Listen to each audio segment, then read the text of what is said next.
Breaking news చూస్తున్నాం. Hormuz లో మరోసారి తీవ్ర ఉద్రిక్తత నెలకొంది. ఓమన్ తీరంలో 2 కార్గో షిప్స్ పైన ఇరాన్ మరోసారి బిగ్ అటాక్ పాల్పడింది. మిసైల్ దాడులతో ఈ 2 నౌకలు కూడా పూర్తిగా మంటలో చిక్కుకొని కాలి బూడిదైపోయాయి. ఆయిల్ ట్యాంకర్లు 2 కూడా. అయితే ఇరాన్ అమెరికా శాంతి ఒప్పందం తర్వాత ఇదే అతిపెద్ద అటాక్. హార్మూజ్ సమీప నౌకలపైన దాడిని ధృవీకరించింది IRGC. Iranian revolutionary guards and corps చెప్తున్న ప్రకారంగా ఈ దాడి మేం చేసిందే అని అంగీకరించారు. దాడుల తర్వాత ఇరాన్కి ట్రంప్ ఒక స్ట్రాంగ్ వార్నింగ్ కూడా ఇచ్చారు. ఒప్పందం లేకపోతే ఇరాన్ని అంతం చేయడం మాకు కష్టం కాదు, గంటల్లో వారి వంతెనలను కూల్చేయగలం, విద్యుత్ సరఫరా నిలిపివేయగలం. ఇరాన్ దగ్గర డబ్బు లేదు, పరిస్థితులు ఎలా ఉన్నా నేను ఒప్పందానికి మొగ్గు చూపుతా, యుద్ధం ప్రభావం ఎవరిపైన పడడం నాకు ఇష్టం లేదు. ఇది డొనాల్డ్ ట్రంప్ చేస్తున్న స్టేట్మెంట్. ఇక ఖమేనీ అంత్యక్రియల వేళ మరోసారి ఉద్రిక్తత వాతావరణం నెలకొంది. ట్రంప్ పై ఆగ్రహం వ్యక్తం చేస్తున్నారు ఇరాన్ ప్రజలు. ఇక ట్రంప్ వ్యతిరేక నినాదాలతో మారుమోగిపోయే అంత్యక్రియల ప్రాంగణం మొత్తం కూడా. సో అలీ ఖమేనీ అంత్యక్రియలు జరుగుతున్నాయి, మీకు తెలిసిందే. అలీ ఖమేనీ అంత్యక్రియలు మొదలైంది నిన్నటి నుంచి. సుమారుగా 9వ తేదీ వరకు కూడా ఈ అంత్యక్రియలు జరుగుతాయి. 9వ తేదీన ఆయన స్వగ్రామంలో ఆయన్ని పూర్తిగా ఖననం చేస్తారు. అప్పటి వరకు ఈ కార్యక్రమాలు జరుగుతున్న తరుణంలో ఇప్పుడు స్ట్రైట్ ఆఫ్ హార్మూజ్ దగ్గర ఓమన్ తీరంలో జరిగినటువంటి 2 కార్గో నౌకల యొక్క దాడి చాలా తీవ్రంగా పరిగణిస్తోంది అమెరికా. ఇటు కేవలం అమెరికా దీన్ని సీరియస్గా తీసుకోవడమే కాదు, ఇంకోవైపు ఇరాన్ పబ్లిక్ కూడా అంత్యక్రియల కార్యక్రమంలో ఆ ప్రాంగణం మొత్తం కూడా ఆందోళన కలగజేస్తూ ఉన్నాయి. చాలా పెద్ద ఎత్తున ఎక్కడ చూసినా కూడా ఇదే ఉద్రిక్తత వాతావరణం నెలకొంది. సో అక్కడ ఓమన్ తీరంలో 2 నౌకలు కూడా కాలి బూడిదైపోయే మంటలు చిక్కున్నాయి. 2 మిసైళ్లతో దాడి చేసినటువంటి ఈ సంఘటనతో ఒకసారిగా షాక్ గురి చేసింది. మరి ఆ నౌకలు ఎక్కడికి వెళ్తున్నాయి, ఎటువైపుగా వెళ్తున్నాయని మాత్రం ఇంకా సస్పీషియస్ గానే ఉంది. కానీ ఈ 2 నౌకల్ని కూడా ఇరాన్ టార్గెట్ చేసి మరి పేల్చేసింది. ఇది ఐఆర్జీసీ కూడా కన్ఫర్మ్ చేసింది. ఒకసారి దీనిపై డొనాల్డ్ ట్రంప్ మాట్లాడుకొచ్చారు. ఆయన ఏం మాట్లాడారో చూద్దాం. We can knock out their energy supply, all of those big plants that they built, big, beautiful, modern plants. They had a lot of money. They don't have any money now. We haven't given them any money. But we can knock out their electricity and power generating plants in, I would say, a small part of an afternoon. Every plant will be gone. And they know that. They know that. Close to maybe making a deal. I don't know. We'll make either. Look, we're going to win one way or the other. We're either going to make a deal or we're going to finish the job, okay? And it won't be tough to finish the job. I'd rather make a deal because I don't want to affect 91 million people. We can knock down their bridges in 1 hour. We can knock out their energy supply, all of those big plants that they built, big, beautiful, modern plants. They had a lot of money. They don't have any money now. We haven't given them any money, but we can knock out.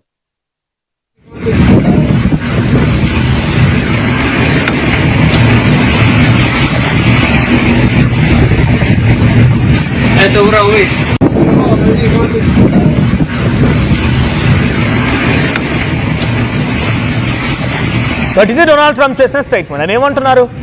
నిజంగా యుద్ధాన్ని కోరుకోవడం లేదు, ఆపాలనే చూస్తున్నాను. యుద్ధం చేయాల్సి వస్తే వాళ్ళ విద్యుత్ కేంద్రాలని, వాళ్ళ దగ్గర ఉన్నటువంటి బిగ్గెస్ట్ సప్లైస్ని, వంతెనల్ని అన్నిటి కూడా కూల్చేయగలం. ఇట్టే క్షణాల్లోనే కూల్చేయగలుగుతాం. కానీ మాకు కావాల్సిన యుద్ధం ఆగిపోవడం. ఇది శాంతి చర్చలకు సంబంధించినటువంటి ఆ చర్చలు జరుగుతున్న అటాక్ తర్వాత Donald Trump reaction. Donald Trump ఏం చెప్తున్నారు? చాలా క్లియర్గా అంటున్నారు ఆయన, యుద్ధం కాదు మాకు కావాల్సింది శాంతి, శాంతి కోరుకుంటున్నాము. ఇది ఆయన చేస్తున్న స్టేట్మెంట్.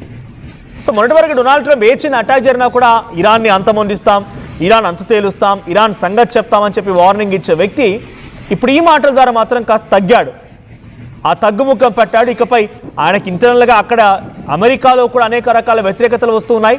ప్రపంచవ్యాప్తంగా కూడా ఈ అటాక్ నేపథ్యంలో చాలా విపరీతమైన నెగిటివిటీ వస్తూ ఉంది.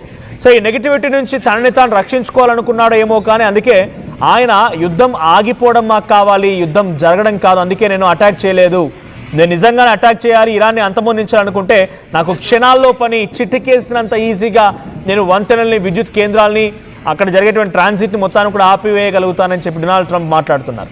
సో నేను స్ట్రైట్ ఆఫ్ హార్మూజ్ దగ్గర ఓమన్కి సమీపంగా 2 నౌకలు ఒకదాని వెంట ఒకటి వస్తున్న సమయంలో ఒకసారిగా భారీ అటాక్ జరిగింది. తమ మిసైళ్లతోని విరుచుకుపడింది ఐఆర్జీసీ. ఆ మిసైళ్లు కాస్త ఆ 2 నౌకలు కూడా పూర్తిగా కాలి బూడిద చేశాయి. సో ఇక్కడ క్యాజువాలిటీస్ విషయానికి వస్తే, అంటే ఏదైనా మరణాలు ఉన్నాయా అనే విషయం కనుక చూస్తే ఎటువంటి మరణాలు సంభవించలేదు, కానీ ఈ అటాక్లో 2 నౌకలు కూడా పూర్తిగా ఆయిల్ ట్యాంకర్లు పూర్తిగా దగ్ధమైపోయాయి, మంటల్లో చిక్కొని పూర్తిగా కాలి బూడిదైపోయాయి.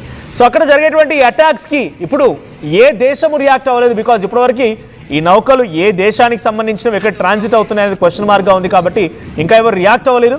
మరి ఈ నౌకలు ఎక్కడికి వెళ్తున్నాయి, ఆ దేశం యొక్క రియాక్షన్ ఏంటి అనేది కూడా చూడాల్సిన అవసరం అయితే ఉంది. But straight of Hormuz free open అనేది ఇంకా కొనసాగడం లేదు. ఇది ఇంకా స్ట్రైట్ ఆఫ్ హార్ముజ్ కంప్లీట్గా ఇరాన్ చెప్పు చేతుల్లో, ఇరాన్కి కంట్రోల్లోనే లాక్ చేసి పెట్టి ఉందనేది దానికి ఒక నిదర్శనంగా ఇప్పుడు జరిగిన అటాక్గా చూడాలి. ఇంకోవైపు అలీ ఖమేనీ అంత్యక్రియలు జరుగుతూ ఉన్నాయి. ఫిబ్రవరి 28న చనిపోయారు ఆయన, కానీ అప్పటి నుంచి ఇప్పటివరకు అంత్యక్రియలు జరగలేదు ఇంకా. సో అంత్యక్రియలు మొదలయ్యాయి. నిన్న సాయంత్రం నుంచి అంత్యక్రియలకు సంబంధించి ఆ ప్రాంగణం కానీ ర్యాలీగా దేశమంతటా ఆయన చనిపోయినందుకు కానీ నివాళులర్పిస్తూ ఆయన యాత్ర చేస్తూ ఉంటారు. సో ఆ సమయంలో అక్కడ దేశస్తులు మొత్తం కూడా, ఇరానియన్స్ మొత్తం కూడా అమెరికా డొనాల్డ్ ట్రంప్ని చంపేయాలి అనే రకంగా వాళ్ళంతా నినాదాలు చేస్తున్నారు. డొనాల్డ్ ట్రంప్ని చంపేయాలి నినాదాలు చేస్తున్నారు. ఒకసారి ఇరాన్లో అంత్యక్రియల సమయంలో ఆ ప్రాంగణంలో ఎటువంటి నినాదాలు కొనసాగుతున్నాయి ఒకసారి ఆ వీడియో కూడా చూద్దాం.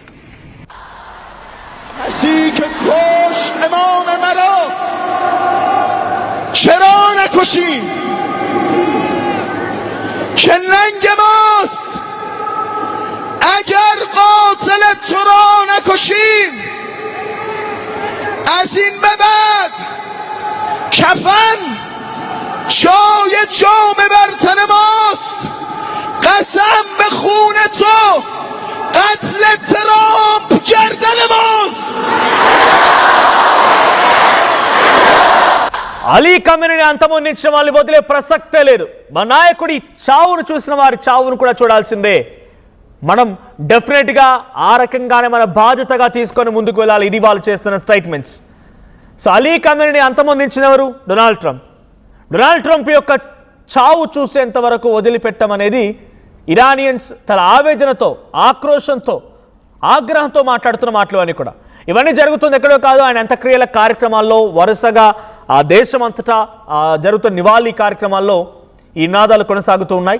సో నిజంగానే డొనాల్డ్ ట్రంప్ మీద ఇరాన్ చేయగలుగుతుందా అంటే అంతటి సామర్థ్యం, అంతటి శక్తి సామర్థ్యాలు అయితే ఇరాన్ దగ్గర లేవు. కానీ కార్నర్ మాత్రం చేయగలుగుతుంది. ఎలా కార్నర్ చేస్తోంది?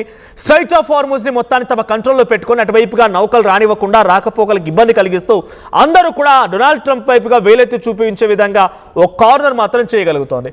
గల్ఫ్పై అటాక్స్ చేస్తూ, గల్ఫ్ కంట్రీస్పై అటాక్ చేస్తూ సౌదీ, కువైట్, బైరాన్, బనామా, ఖతార్, యుఏఈ దేశాలు వీటన్నిటిపై అటాక్ చేస్తూ వరుసగా డొనాల్డ్ ట్రంప్ని మాత్రం ఇరకాటంలో పెట్టేందుకు ఇరాన్ ప్రయత్నం చేస్తోంది.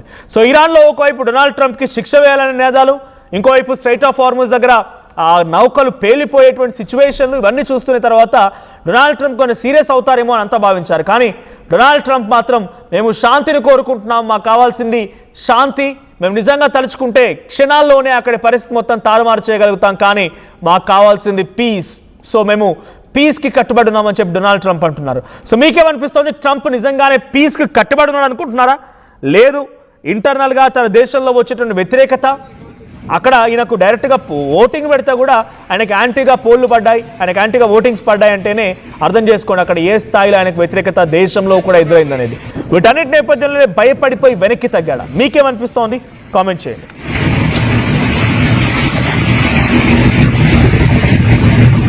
Это уровень.